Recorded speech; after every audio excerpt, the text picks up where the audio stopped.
استووا استقيموا اعتدلوا قيموا صفوفكم واعتدلوا.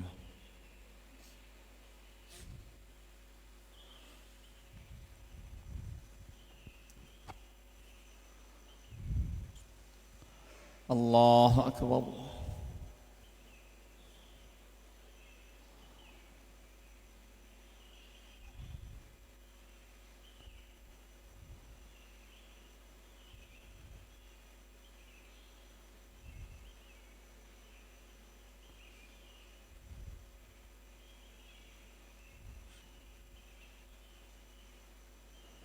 بسم الله. الحمد لله رب العالمين الرحمن الرحيم مالك يوم الدين إياك نعبد وإياك نستعين اهدنا الصراط المستقيم صراط الذين أنعمت عليهم غير المغضوب عليهم ولا الضالين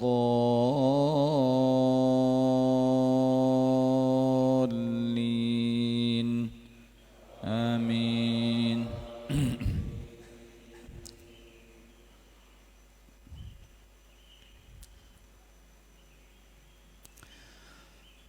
يا أيها الذين آمنوا لا تقدموا بين يدي الله ورسوله واتقوا الله إن الله سميع عليم. يا أيها الذين آمنوا لا ترفعوا أصواتكم فوق صوت النبي ولا تجهروا له بالقول كجهر بعضكم لبعض أن تحبط أعمالكم وأنتم لا تشعرون. إن الذين يغضون أصواتهم عند رسول الله أولئك الذين امتحن الله قلوبهم للتقوى لهم مغفرة وأجر عظيم.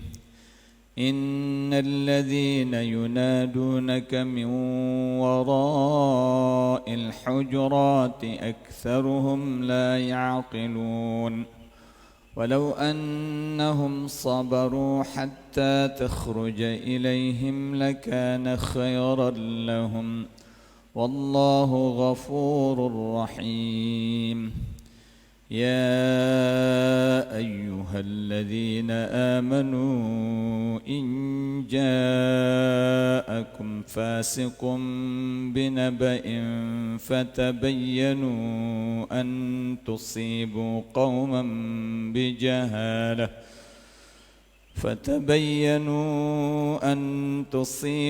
قوما بجهالة فتصبحوا على ما فعلتم نادمين.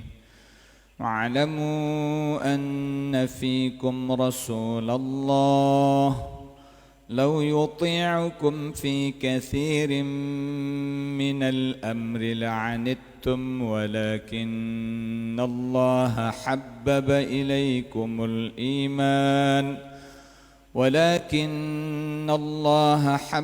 إليكم الإيمان وزينه في قلوبكم وكره إليكم الكفر والفسوق والعصيان أولئك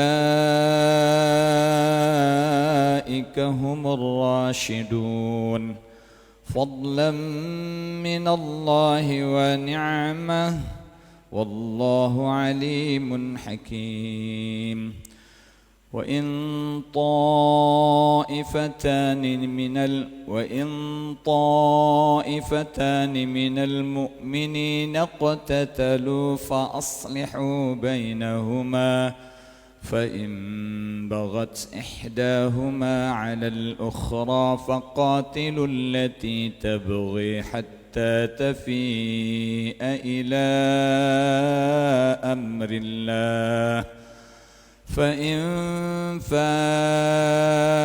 فأصلحوا بينهما بالعدل وأقسطوا إن الله يحب المقسطين إنما المؤمنون إخوة فأصلحوا بين أخويكم واتقوا الله لعلكم ترحمون يا أيها الذين آمنوا لا يسخر قوم من قوم عسى أن يكونوا خيرا منهم ولا نساء من نساء عسى أن يكن خيرا منهن ولا تلمزوا أنفسكم ولا تنابزوا بالألقاب بئس الاسم الفسوق بعد الإيمان ومن لم يتب فأولئك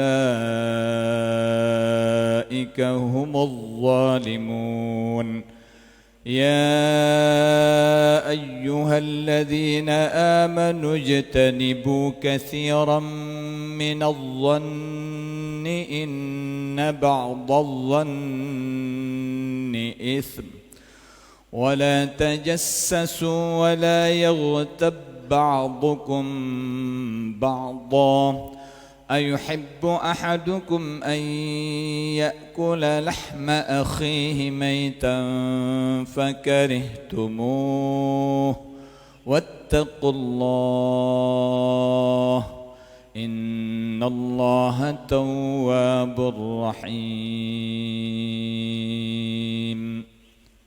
الله أكبر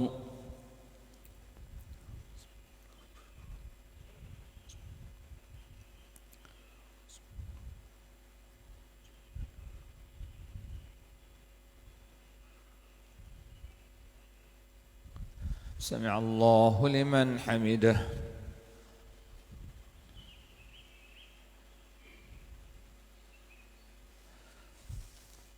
الله أكبر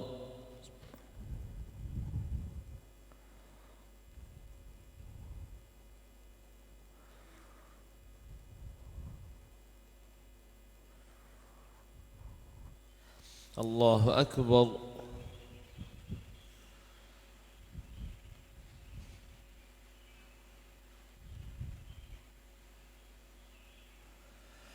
الله أكبر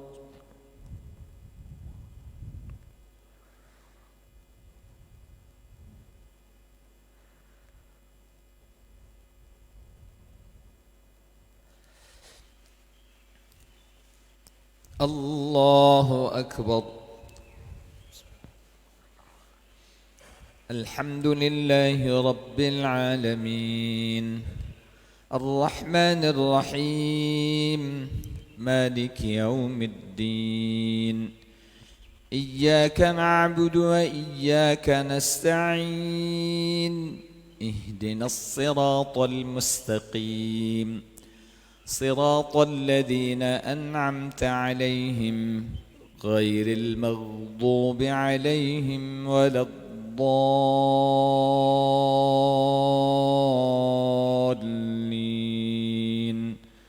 آمين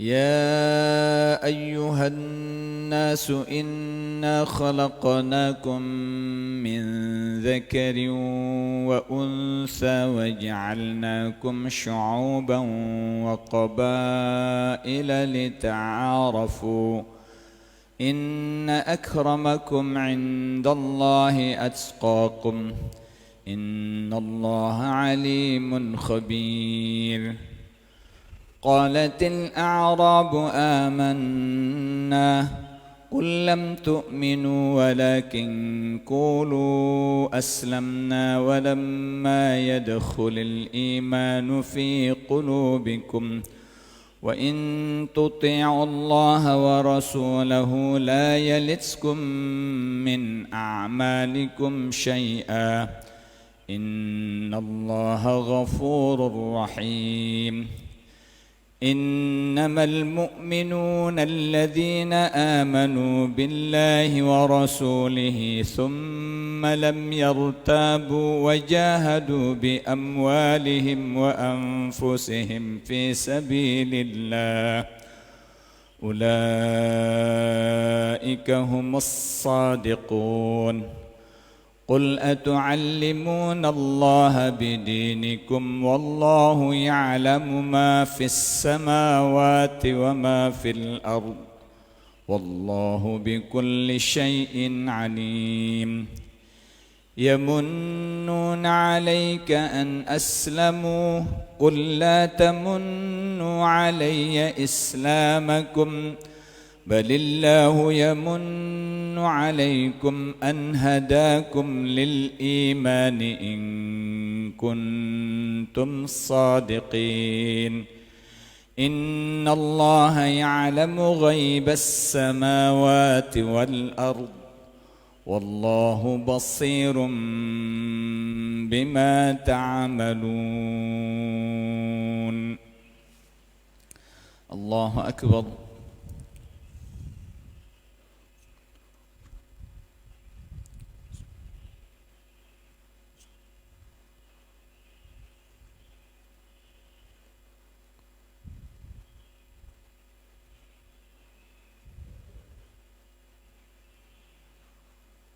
سمع الله لمن حمده.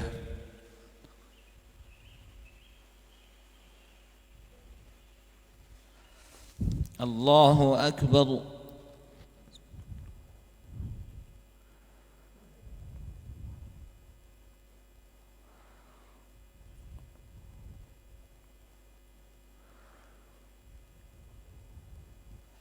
الله أكبر.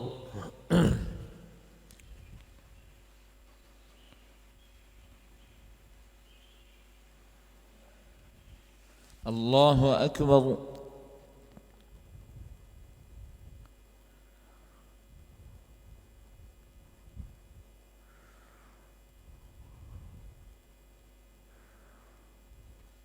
الله أكبر.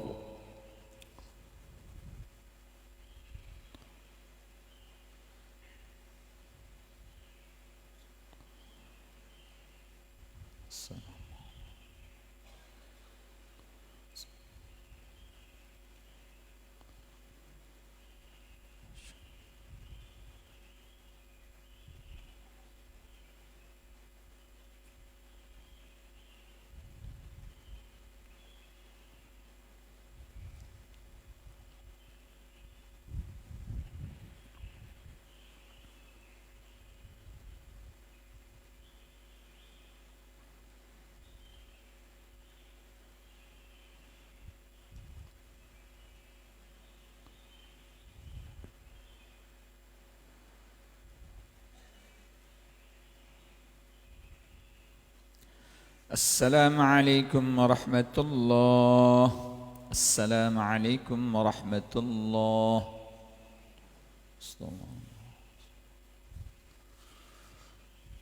اللهم أنت السلام.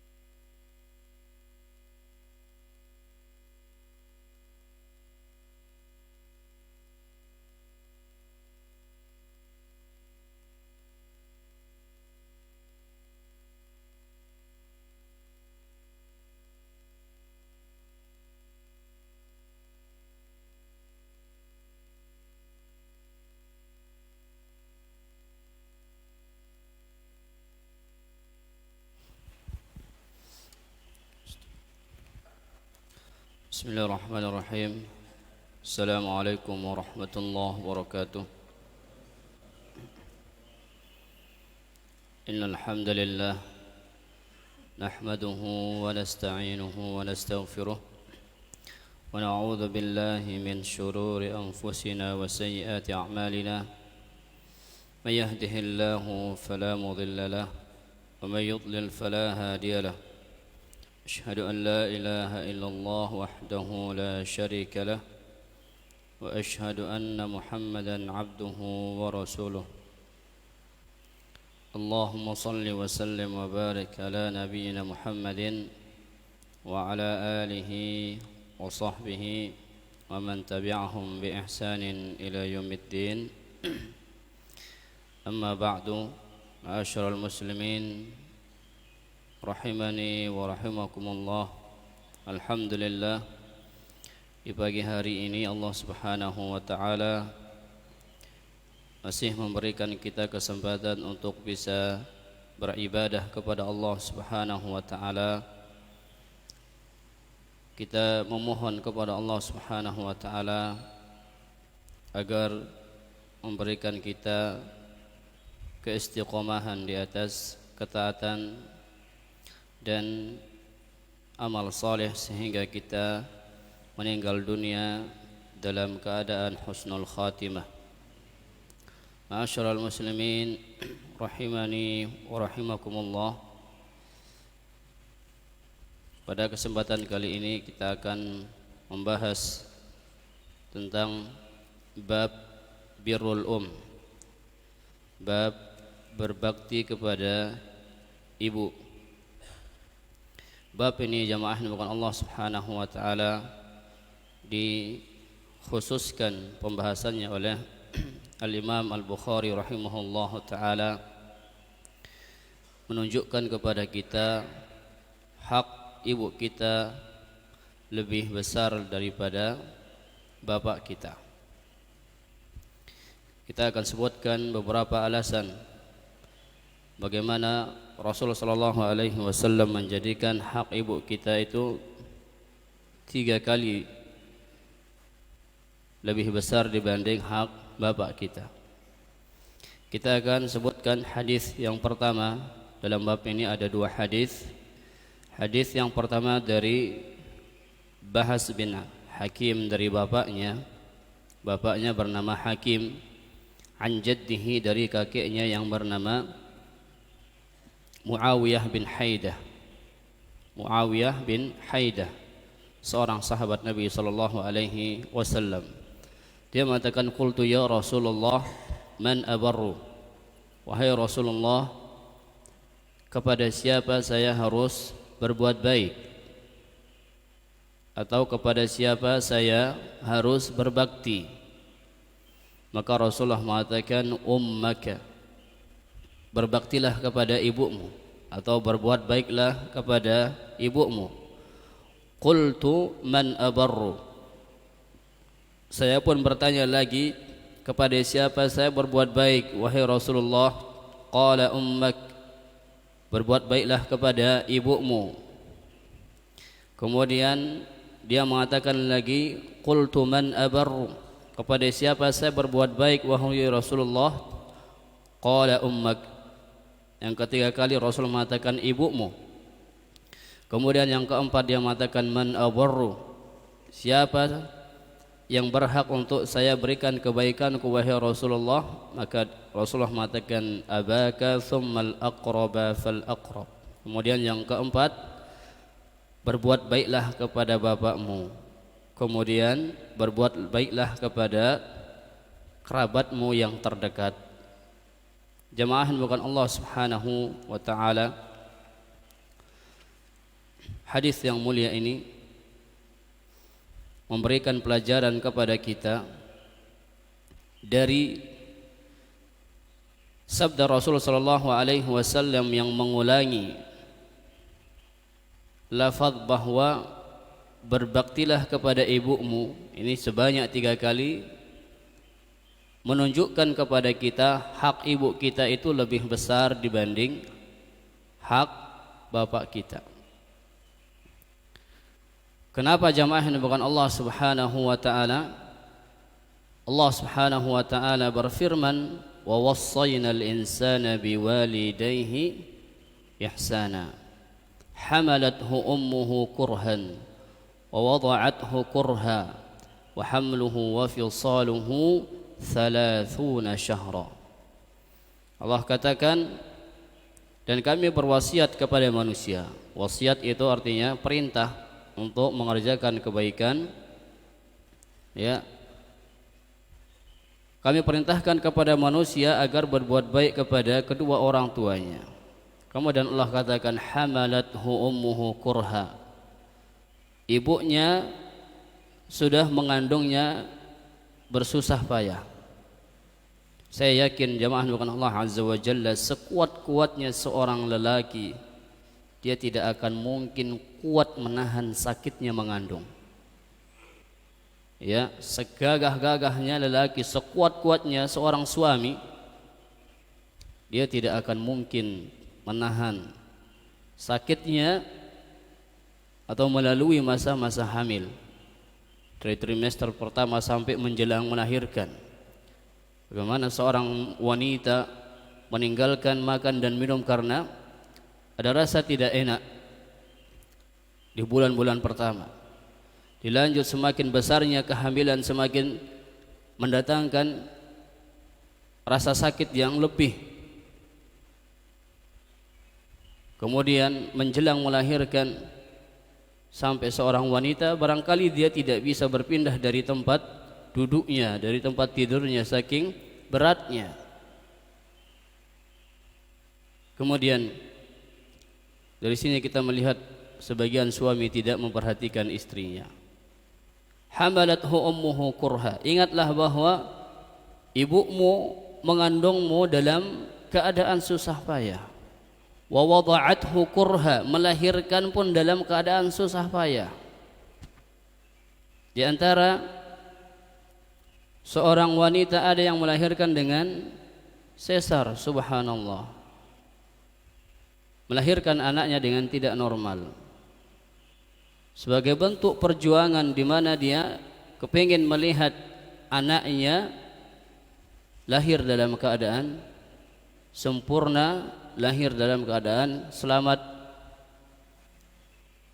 Dan rasa sakit yang diderita oleh seorang wanita ketika melahirkan akan sirna ketika dia melihat anaknya. Wa wada'athu kurha, melahirkan pun dalam keadaan bersusah payah. Kita melihat, ya, ketika istri kita melahirkan, dia akan mengalami rasa sakit yang luar biasa. Bayangkan, jamaah bukan Allah Subhanahu wa taala, perjuangan seorang wanita untuk melahirkan anaknya adalah perjuangan yang sangat berat. Sehingga pantaslah hak seorang ibu itu 3 kali lebih besar dibanding seorang ayah. Apakah sampai di situ berlanjutnya rasa sakit yang diderita oleh seorang ibu? Wa hamluhu wa fisaluhu 30 syahra. Seorang wanita hamil sampai dia menyapih anaknya itu 30 bulan. 30 bulan mengandung, melahirkan, menyusui, menyapihnya. Setelah dia bisa makan, apakah dia membiarkan anaknya makan sendiri? Tentu tidak. Diurusnya anaknya. Dia ikut merawat anaknya bersama suaminya. Bahkan sampai si anak tersebut menikah, seorang ibu masih merawatnya. Bahkan barangkali seorang anak tersebut sudah memiliki anak dan ibunya sudah memiliki cucu darinya, seorang ibu masih tetap memperhatikan anaknya. Wa wassaynal insana biwalidayhi hamalathu ummuhu wahnan ala wahnin wa fisaluhu fi 'amaini an ishkur li waliwalidayka ilayyal masir. Di dalam surah Luqman Allah katakan, dan kami berwasiat kepada manusia agar berbuat baik kepada orang tuanya. Hamalathu ummuhu wahnan ala wahnin. Ibunya mengandungnya dalam keadaan lemah bertambah lemah. Ya. Wa hamluhu atau wa fisaluhu fi amain. Dia menyapihnya selama 2 tahun. Maka anishkurli, bersyukurlah kepadaku kata Allah, wali walidayka, dan bersyukurlah kepada kedua orang tuamu. Jadi ini alasan di mana syariat menjadikan hak ibu kita 3 kali lebih besar dibanding ayah kita, karena ibulah yang paling menderita saat kita di kandungan, kemudian dilahirkan, kemudian ibulah yang paling banyak berkorban untuk kita. Dia rela untuk tidak tidur demi anaknya agar bisa tidur dengan pulas dan nyenyak. Dia rela untuk tidak makan enak agar anaknya itu bisa menikmati makanan-makanan yang enak. Itulah seorang ibu. Dia bahkan menyembunyikan kesedihan dan rasa sakitnya di hadapan anaknya agar anak-anaknya tidak ikut merasakan rasa sakit yang diderita oleh seorang ibu.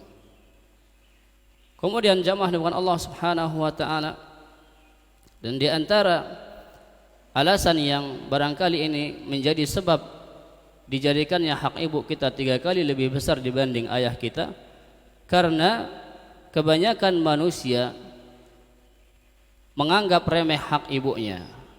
Karena bagi mereka ibu hanya di rumah saja, sedangkan ayah setiap hari dari pagi sampai petang itu sibuk mencari rezeki. Sehingga dengan melihat perjuangan ayah di luar rumah sedangkan ibu hanya di rumah saja, sebagian anak menganggap bahwasanya bapak mereka lah yang lebih pantas untuk diberikan kebaktian tersebut.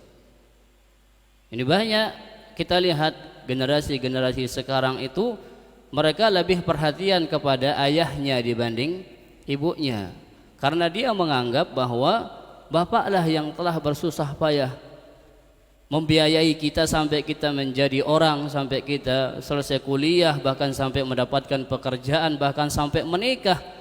Semua uang itu dari bapak. Sehingga dari sinilah sebagian anak berasumsi bahwa hak ibu kita itu lebih sedikit dibanding ayah. Tapi kalau kita melihat syariat, bagaimana syariat ini melihat perjuangan ibu kita, ya, ketika mengandung, melahirkan dan merawat kita. Dan ibu kita, subhanallah, dia tidak mengambil pekerjaan di luar itu demi kita. Ibu kita tidak sibuk dengan hal-hal yang di luar itu demi pendidikan kita. Banyak seorang ibu yang dia tidak tertarik dengan pekerjaan-pekerjaan yang menjanjikan secara keduniaan, hanya karena dia ingin fokus untuk merawat anak-anaknya.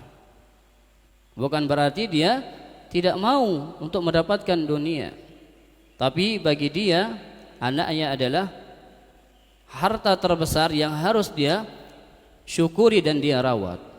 Sehingga seorang anak, dia tidak boleh menganggap ya hak ibunya itu lebih kecil dibanding ayahnya, hanya karena ayahnya lah yang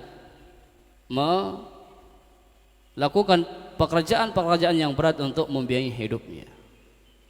Tapi syariat dengan arifnya agar kita itu melihat hamalathu ummuhu kurhan wa wada'athu kurha wa hamluhu wa fisaluhu 30 syahra, agar kita melihat ke belakang saat ibu kita mengandung, melahirkan, menyusui, merawat, mendidik. Itu kita lihat betapa susahnya seorang ibu, ya, betapa beratnya perjuangan seorang ibu di dalam rumah. Sehingga Sekarang ini banyak kita menyaksikan orang terlalu kagum dengan wanita karir, sampai ada yang berjuang menjadi supir bis dan yang lainnya. Mereka enggak kagum dengan wanita yang mampu menahan diri di dalam rumah hanya untuk mendidik anaknya. Seakan-akan wanita yang di rumah adalah wanita pengangguran. Subhanallah. Mereka lah yang paling banyak nilai-nilai ibadah mereka meskipun mereka di dalam rumah itu, seorang wanita. Hingga sekarang banyak kita lihat tuh, seorang wanita pejuang rupiah sebagai supir bis antar provinsi. Ada yang jadi supir dam, ada yang seperti ini seperti itu. Kagum dengan yang seperti itu. Tapi mereka tidak kagum dengan seorang wanita, seorang istri, seorang ibu yang di rumah dia menjadikan anaknya hafidh dan hafizah 30 juz, menghafal ayat-ayat Al-Quran. Ini kita sepelekan yang seperti ini. Mereka lah yang harusnya kita berikan apresiasi. Seorang ibu yang kita jadikan teladan dan contoh, bukan wanita-wanita yang keluar berbaur dengan laki-laki, ya, menanggalkan rasa malunya. Bukan yang seperti itu. Kemudian barangkali di antara alasan yang ketiga yang menjadikan hak ibu kita lebih besar adalah karena lemahnya seorang wanita, yang mana seorang wanita terkadang dia tidak sesabar seorang bapak. Seorang ibu kadang dia tidak sesabar seorang bapak. Seringkali kadang seorang ibu jika dia kesal sama perlakuan anaknya, dia kadang tidak menahan lidahnya untuk mendoakan yang jelek untuk anaknya. Sehingga memperhatikan hak ibu kita ini sebagai bentuk upaya agar tidak terjadi perbuatan-perbuatan dari kita yang membuat ibu kita marah, sehingga dia berdoa kepada Allah Subhanahu wa taala dengan doa-doa yang jelek. Banyak loh kita saksikan seorang ibu mendoakan anaknya yang jelek. Itu banyak. Ya. Seperti ada seorang kisah wanita yang puluhan tahun menikah tidak dikaruniai anak, dan dia mengingat bahwasanya ibunya pernah mengatakan, semoga kamu tidak mendapatkan keturunan. Dan dia mengingat bahwasanya ibunya pernah mendoakan yang seperti itu, sehingga dia hamil keguguran, dan hamilnya itu bukan dengan hamil biasa, tapi melalui proses bayi tabung. Itu pun masih keguguran. Nah, dengan demikian kita harus bisa, ya, mencegah hal-hal negatif yang akan keluar dari lisan ibu kita, karena biasa cenderung para ibu itu tidak sabar mereka, sehingga seringkali mereka itu melontarkan doa-doa yang jelek untuk anaknya. Jemaah dengan Allah Subhanahu wa taala, hadis ini pula memberikan pelajaran kepada kita haramnya bagi kita untuk durhaka kepada kedua orang tua, terkhusus ibu kita. Di zaman ini kita menyaksikan seorang anak sudah melampaui batas kedurhakaan mereka terhadap orang tuanya. Di antara kedurhakaan yang sekarang sudah kita lihat adalah seorang anak yang menitipkan anaknya di panti-panti jompo. Subhanallah. Seorang anak yang menitipkan orang tuanya di panti-panti jompo. Dia merasa terbebani dengan keberadaan orang tuanya.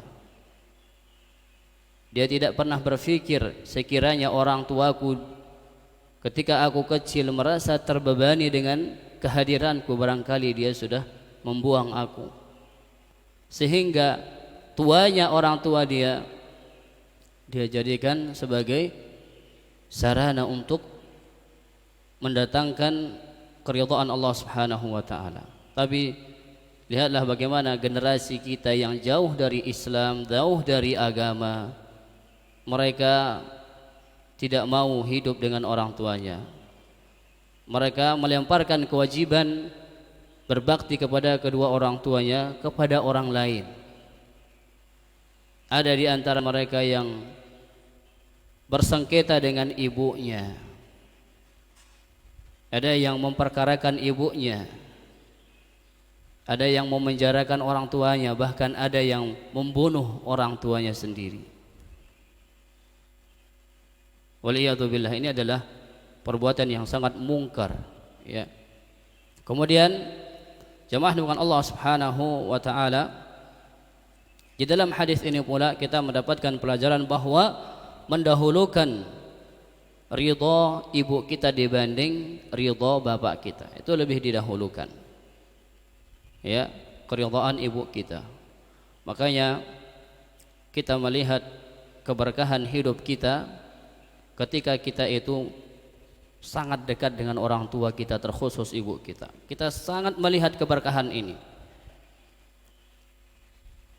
sehingga banyak kita mendapatkan bantuan-bantuan dan pertolongan dari Allah Subhanahu wa taala yang kita tidak sadari bahwa itu adalah berkat dari dekatnya kita dengan orang tua kita dan baiknya perlakuan kita kepada mereka serta lembutnya cara bicara kita di sisi mereka, sehingga Allah Subhanahu wa taala mendatangkan pertolongan kepada kita. Yang dahulunya barangkali kita untuk makan saja bersama anak-anak kita susah, tapi tatkala kita dekat dengan orang tua kita, bagus akhlak kita di hadapan mereka, Allah Subhanahu wa taala mengubah hidup kita. Allah Subhanahu wa taala menunjukkan jalan-jalan kesuksesan bagi kita, dan itu kita rasakan jemaah dengan Allah Subhanahu wa taala. Kita yang sudah bersuami, beristri, sudah berpasang, ya, berpasangan, melihat orang tua yang tidak mampu memberikan kita uang atau materi, dia hanya bisa mendoakan dan meridhai kita. Dengan berlalunya waktu, Allah Subhanahu wa taala menunjukkan akan kebenaran daripada sabda Rasul sallallahu alaihi wasallam, ridallah fi ridal walid, bahwasanya ridha Allah Subhanahu wa taala ada pada ridha orang tua kita. Kemudian hadis yang kedua dalam bab ini dari Atha bin Yasar. Dari Atha bin Yasar adalah muridnya Abdullah bin Abbas. Dia mengatakan an ibni Abbasin annahu atahu rajulun, dari Ibnu Abbas bahwasanya ada seorang laki-laki yang mendatangi beliau. Ini laki-laki mendatangi beliau, dia mengatakan inni khatabtu imra'atan fa'abat an tankihani. Wahai Abdullah bin Abbas, saya pernah jatuh cinta kepada seorang wanita dan saya melamarnya atau mengajaknya untuk menikah denganku. Fa'abat an tankihani, dia pun menolak lamaranku. Wa khatabaha ghairi fa ahabbat an tankihahu. Ketika ada laki-laki lain datang yang melamarnya, dia pun langsung mau menikah dengan laki-laki tersebut. Faghirtu, saya pun cemburu. Faghirtu, saya pun cemburu. Faghirtu 'alaiha faqataltuha, saya pun cemburu dan saya membunuh wanita tersebut. Jadi seringkali jamaah kecemburuan tersebut, ya, mengarahkan seseorang kepada pembunuhan. Ada orang berebut janda, ya, yang satunya kalah, jandanya dibunuh, ya. Jadi hubbuka syai' yu'mi wa yusim. Cintamu terhadap sesuatu bisa membutakan dan mentulikan, bisa membutakan dan menulikan kita. Seseorang kalau sudah cinta, dia akan buta kepada dia. Kalau cinta terhadap sesuatu, dia akan buta sudah. Kalau dia cinta kepada sesuatu, dia akan tuli. Orang kalau sudah suka mabuk-mabukan, nak jangan minum, jangan mabuk-mabukan. Bapak itu enggak tahu bagaimana enaknya mabuk itu. Ya, nak jangan balap-balapan. Bapak dulu waktu kecil, waktu muda tuh enggak tahu beginian. Udah diam aja.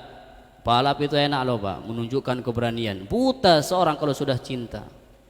Betapa banyak orang yang terlalu cenderung ya, hobi terhadap sesuatu dan cinta akan menjadikan dia buta, ya, tuli, tidak mendengarkan lagi nasihat orang lain.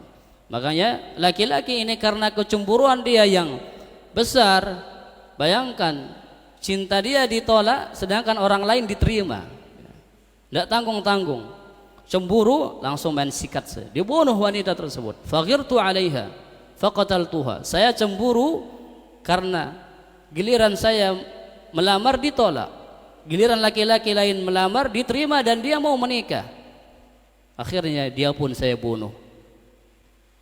Fahalli min taubatin, wahai Abdullah bin Abbas, apakah saya ini punya kesempatan untuk bertaubat? Ini menunjukkan kepada kita dosa apapun yang kita kerjakan, jangan pernah kita berputus asa dari ampunan dan rahmat Allah Subhanahu wa taala. Lihatlah bagaimana laki-laki ini, dia tidak ada rasa putus asa dari ampunan Allah. Fahalli min taubah, apakah saya masih punya kesempatan untuk bertaubat? Apa jawaban Abdullah bin Abbas? Ahayyatun atau ummuka hayyatun, apakah ibumu masih hidup?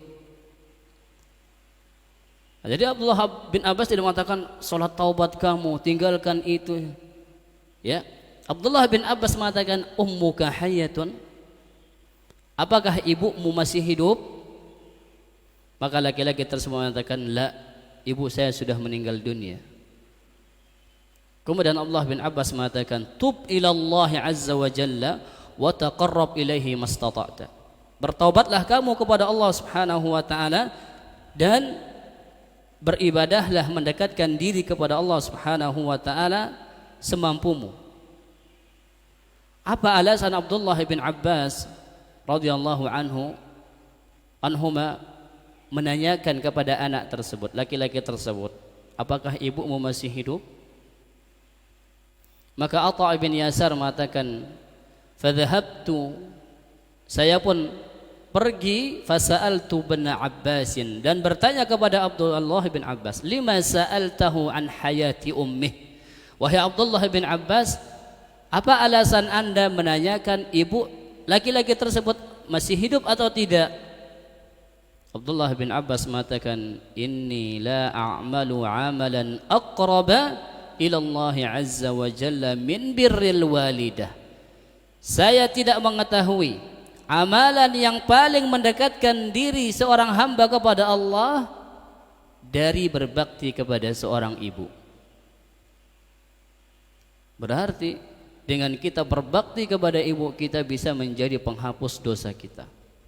Inni la a'lamu amalan aqraba ila Allah azza wa jalla min birril walidah, saya tidak mengetahui ada satu amal yang sangat besar pahalanya yang mendekatkan diri seorang hamba kepada Allah dari berbakti kepada seorang ibu.